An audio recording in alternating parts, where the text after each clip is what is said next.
Thanks, Becca. Well, good evening, everybody. I think we've saved the best for last. And I'm really happy that the whole idea about development has been brought up by Kathy and by Jeanne, because now we have a developmental psychologist, although it turns out he's really a clinical psychologist, which I didn't know, and I'm having trouble with that. But we claim him as a developmental psychologist. It's such an honor to introduce all of you to Hirokazu Yoshikawa, who is the 2018 Fellow of our Academy. I am delighted that Hiro is becoming the Coleman Fellow, and especially happy that a psychologist is being given this honor. My sociology colleagues, please don't take offense that we have a psychologist as the Coleman Fellow.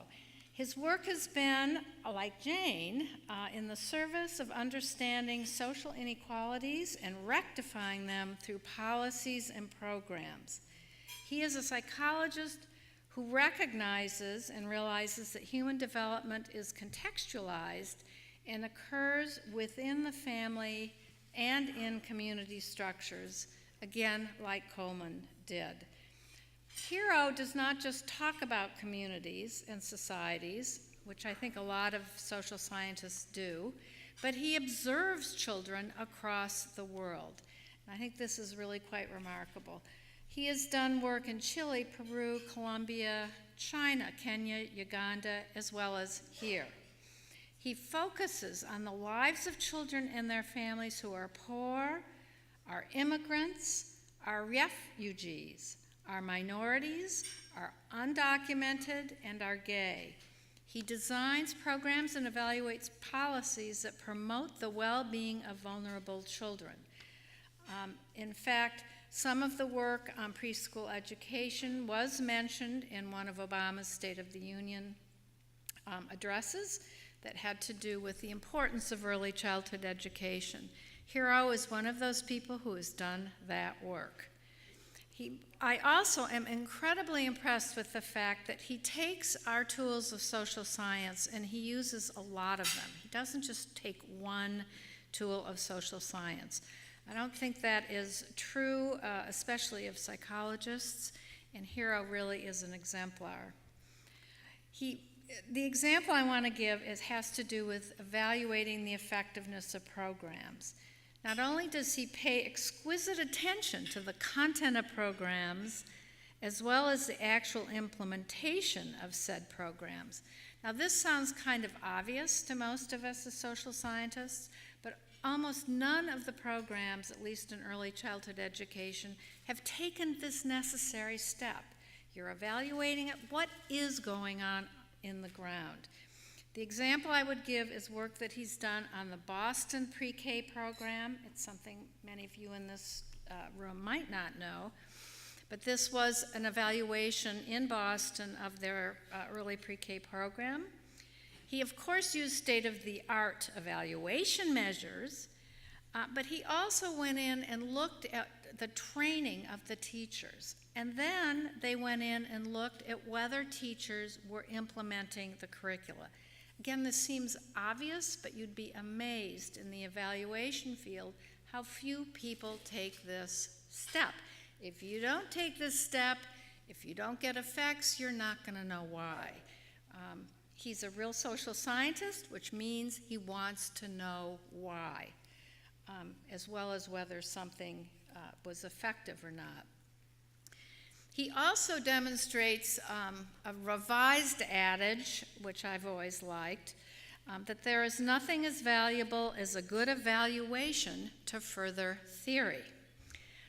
Evaluations can tell you a lot about the theory of human development. His work has really looked at the timing, the content, and basically the dose of interventions.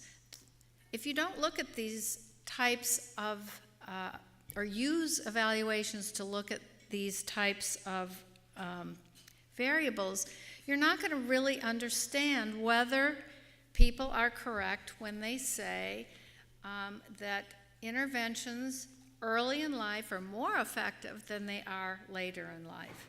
Or you're not going to be able to say that, gosh, we should start an intervention at age 1 versus age 3. You don't get the kind of evidence that Hiro gets, you're not going to be able to answer that question. And as we all know, I guess I can be faulted for this too, we do, when we're trying to advocate for policy, throw around a lot of statements about the fact that early childhood matters more than other age periods, with very little data, I might add.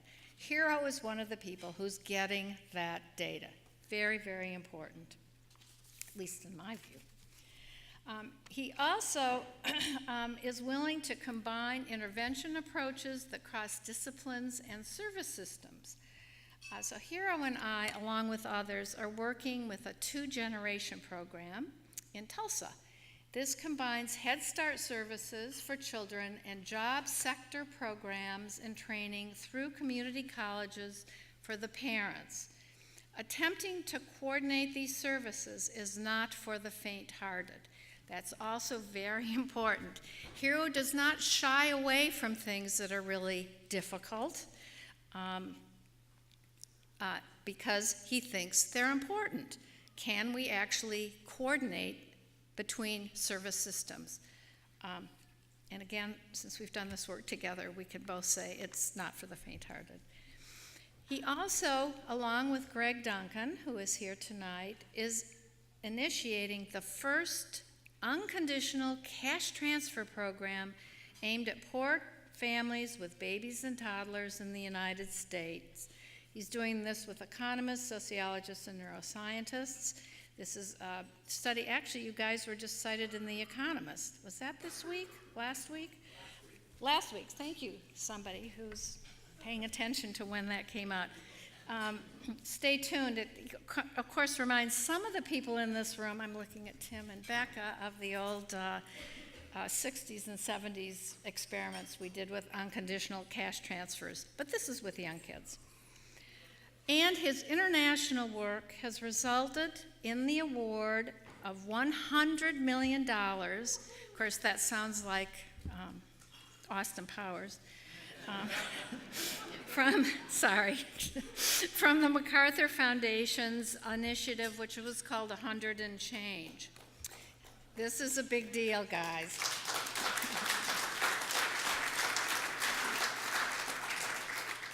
MacArthur gave out one grant for $100 million. What Hiro is doing, he is the PI. I figure we'll never see him again in New York once this starts. Working with Sesame Street Workshop and the International Rescue Committee to provide early education services to Syrian refugee children in 4 countries in the Middle East. Please stay tuned for updates as he starts this amazing project. Now, for some of the basics about this distinguished scholar. He is a Renaissance man. His BA from Yale was in English literature. His MM from the Juilliard School was in piano. And his PhD from NYU was in clinical psychology, but he never admits that, and he just pretends it's developmental psychology, which is fine because we want him as our own. NYU lured him back from Harvard a few years ago, as he is a New Yorker by temperament and by heart. He holds 2 endowed chairs, I don't know how you can do that, in the Steinhardt School of Culture, Human Development, and Education at NYU, and he runs an international center for looking at children. He is a member of the National Academy of Education. He was a W.T. Grant Young Scholar. I'm so glad to know he kissed the ground when he went up the chairlift. I didn't know that. That was a good thing to learn. Maybe it wasn't Hiro. I don't know. He was on the board of directors, or is, of the Russell Sage Foundation and the Foundation of Child Development. Among his many grants for research, his very first had a ghost PI. Now, this is something people won't know. Hiro was still a graduate student at the time, and he was not eligible to apply for this grant. So he had a faculty member at NYU ghost the grant for him. I'm not sure any of us can say that in this room. Do you think? Which I thought was kind of amazing. He's written several books, both with the two that I think are very wonderful were with Russell Sage Foundation. One on immigrants, and the other on policy from the cradle to kindergarten. That recently came out. We are all so fortunate to have Hiro as a social scientist, a colleague, and in my case, a friend. Our lives and those of countless children are enriched by him. Please, please welcome our new James S. Coleman Fellow to the Academy.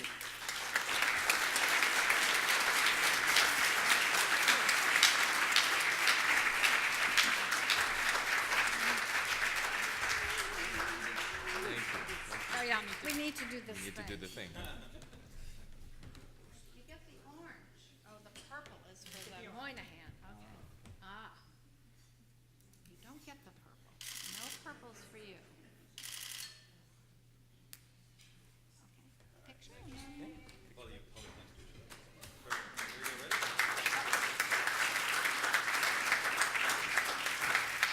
Thanks. Thanks so much, Brooke. I'm a little overwhelmed. Many of my mentors are in the room. Today, I was on a conference call, and someone said, "Oh, what are you doing in D.C. today?" I said, "I'm being inducted." They said, "Indicted? Indicted? Being indicted? Oh, that's kind of a surprise." So thank you for that wonderful indictment, which was like, just like wonderful. So since I'm the last thing between you and my drink, I'm going to be brief. So I do want to thank the Academy.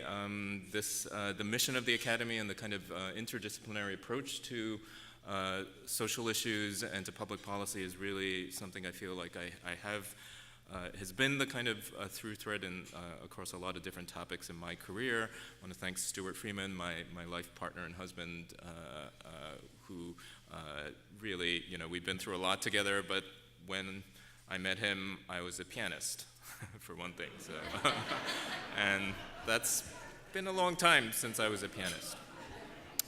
So my first reaction was kind of like, why me, right? So I am a psychologist, as Brooke said. James S. Coleman, giant in the field of the sociology of education, inequality, and social capital, and I immediately went to the names of sociologists who should have gotten this fellowship or who have gotten this fellowship. But I can say as a developmental psychologist, I try to study some of the same enduring concerns from a different perspective somehow. So most of my career has been about bridging structural or cultural factors, or what famous developmental psychologists called the macro system. So what psychologists call the macro system, sociologists will simply call structure, right? With the concept of individual growth and development, which really comes from psychology, and how programs, policies, implementation, and the nitty-gritty of the interactions, for example, between teachers and children or between home visitors and parents might have something to do with the ultimate causal impacts of policies on child and human development. And my recent interests have been very much around these issues of social exclusion and bringing social inclusion into our policies, programs, and classrooms. And so I'm looking at Kathy Eden, who I view as both a friend and someone I learned a tremendous amount from. Went to my first semi-structured interview training at Northwestern, where I'll never forget that, people were going around doing the role plays, and we almost got to Greg Duncan, and then, the session ended. And no one got to hear Greg being an interviewer. That was like my... So we'll still have to go back and do that, reconstruct that training. Brooke did a great job of talking about some past work. I just wanted to say a little bit about stuff that's very exciting to me right now, which has to do with these issues of social exclusion and how to bridge these gaps. One is a project with 7th graders. And it really aims to address a question that Justin Trudeau posed yesterday at the NYU commencement. He said, if we look past our frames, the frames of our own lives, of our own communities' structured values and belief systems, to truly engage with people who believe fundamentally different things, could we perhaps be transformed into someone new and unfamiliar to those who know and love us. So that's a story about individual level transformation stated by a very particularly eloquent prime minister of a country that's about to pass a universal child allowance, not by coincidence. This project with 7th graders in New York, which I conduct with wonderful collaborators, Niobe Way and Joseph Nelson and others, is to train 7th graders in a very, very unexpected skill. What do you expect 7th graders to be able to do? To be able to do deep, semi-structured interviewing, of course. Right? So asking and listening at the level of the kind of qualitative research that Niobe does or Kathy does. So is there a population more stereotyped as not being able to do this? But what we find is that they can. They are being trained to interview each other first, adults in the school, then loved ones in their families, and strangers in ways that build the transformation of stereotypes, expectations, and relationships. So this week I was at one of the schools, and a parent, at the end of this kind of, the first phase of this, which is a 12-week curriculum, the kids have spent multiple sessions interviewing someone they love in their family. That is the idea, and you're supposed to get to these gold nuggets of personal experiences, of things that you didn't know. Many of them interviewed their parents. So this mother said that being interviewed by her daughter was initially uncomfortable. She was used to protecting her daughter from painful or personal stories of her life, but she found that with the persistent open-ended interviewing of her daughter, she herself revealed things she didn't expect to, and in ways that deepened their relationship. This is a relationship where they usually fight, and she said the questions were of a maturity that astonished her. So this very core idea of listening and of human relations as a kind of psychological construct, the way we're building the impact evaluation measures, which are mixed method, the way that we're trying to think about assessing them, perhaps at the end randomly assigning kids across schools that we're randomly assigning the degree of demographic difference. The point is, how do we bridge these divides in our world today? And kids who are growing up in segregated schools, in politically segregated, racially segregated, increasingly reflected in the settings of children's everyday lives, as well as the realities of our electoral system and our society. The second example, of course, is the Sesame Workshop and International Rescue Committee project. I'm very excited about this. This also has a bridging aspect to it. So Syrian refugees have fled in the millions into neighboring countries in the Middle East, and the four are Jordan, Lebanon, Iraq, and then displaced people within Syria itself. But there are fairly consistent reports of discrimination among adolescents, among adults, and so the combination of what we can potentially do by addressing, first of all, a huge gap. Early childhood development services are focused on health and nutrition solely. 2% of the humanitarian assistance funding worldwide goes to education, and only a tiny sliver of that goes to early childhood development. That is not health and nutrition. That's about survival. Of course, we want survival, but we also care about the kids who survive.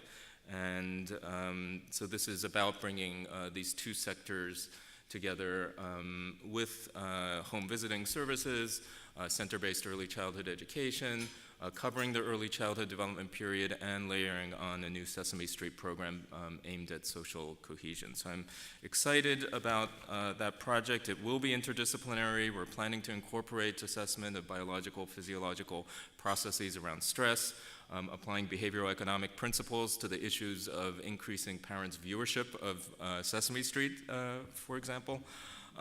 So the question is, can this kind of big bet project that I think is in the tradition of the American Academy of Political and Social Sciences make a difference for these some of the most vulnerable children in the world? With partners like the International Rescue Committee and Sesame Workshop, I think social scientists, I find those kinds of partnerships incredibly exciting, very fulfilling, and helpful both hopefully for both scientific and practical reasons. So again, I'm very honored and thank the Academy, and I look forward to getting to know you all.